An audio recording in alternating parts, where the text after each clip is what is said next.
محمد ابرار صاحب آپ سوال کرتے ہیں، مفتی صاحب میرا نام محمد ابرار مصطفیٰ ہے اور میں سعودی عرب سے آپ صاحب سے مسئلہ پوچھنا چاہتا ہوں، کیا گلے میں تعویذ ڈالنا جائز ہے یا نہیں؟ تعویذ کس کتاب یا حدیث سے ثابت ہے؟ حوالہ دے کر رہنمائی فرمائیں، جزاک اللہ خیرہ۔ سنن ابی داود میں حدیث نمبر 3893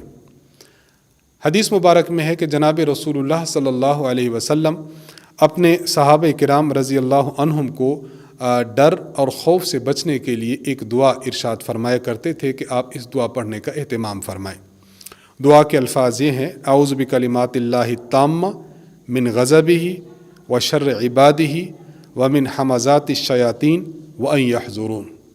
یہ الفاظ حضور علیہ السلام فرماتے تھے اور صحابہ کرام ان کو پڑھا کرتے تھے۔ اسی روایت میں حضرت عبداللہ بن عمرو رضی اللہ تعالیٰ عنہ کے بارے میں مروی ہے کہ حضرت عبداللہ بن عمرو رضی اللہ تعالیٰ عنہ اپنے وہ بچوں کو جو سمجھ بوجھ والے ہوتے، مثلا دعا کو یاد کر سکتے تھے، تو ان کو تو دعا کے کلمات یاد کرا دیتے تھے، اور جو بچے اپنے ان الفاظ کو یاد نہ کر سکتے تھے تو حضرت عبداللہ بن عمرو رضی اللہ عنہ پھر ان الفاظ کو ایک پرچے پر لکھ کر پھر اپنے بچوں کے گلے میں ڈال دیتے تھے۔ تو اس روایت سے ثابت ہوتا ہے کہ تعویذ اگر صحیح کلمات والا ہو تو اس کو گلے میں لکھ کر ڈالنا یہ جائز ہے۔ امام بخاری رحمہ اللہ کے استاذ ہیں امام ابو بکر ابن ابی شیبہ۔ امام ابو بکر ابن ابی شیبہ رحمہ اللہ تعالیٰ نے ایک کتاب لکھی ہے المصنف کے نام سے، اس میں ایک باب انہوں نے چیپٹر جو ہے وہ قائم فرمایا ہے کہ اس میں ان تابعین رحمہ اللہ اور ان صحابہ کرام رضی اللہ عنہم کے فتاویٰ اور ان کی آراء درج ہیں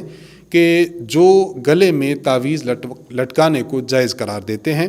ان میں حضرت محمد بن سیرین رحمہ اللہ، اور ان میں حضرت عطا بن ابی رباح المکی رحمہ اللہ، اور حضرت ابو جعفر محمد باقر رحمہ اللہ، اور اسی طرح سیدنا سعید بن جبیر رحمہ اللہ، ان حضرات کے فتاویٰ درج ہیں، اور وہ لکھتے ہیں کہ یہ حضرات اس بات کو جائز قرار دیتے تھے کہ انسان اگر کوئی تعویذ ہے